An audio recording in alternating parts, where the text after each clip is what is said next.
Hello everyone! Dahil bare months na, it's time na para ilabas ang mga dekorasyon at Christmas tree. Ito ang maganda sa ating mga Pilipino. Kapag sumapit na ang bare months, ay ramdam mo na talaga ang simoy ng Kapaskuhan. Kahit saan ka pumunta, makakarinig ka na kagad ng mga Christmas songs at kumukuti-kutitap ang paligid dahil sa mga Christmas lights.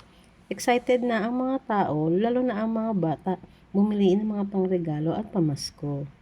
Hindi man tayo pare-pareho ng estado sa buhay, iba-iba man tayo ng paraan sa pagse-celebrate. Ang importante, ang spirit ng Christmas ay hindi mawawala. Kaya guys, itayo na natin ang Christmas tree at maglagay na tayo ng dekorasyon. It's the season to be jolly, la la la la la la la. Merry Christmas everyone! Love, love, love!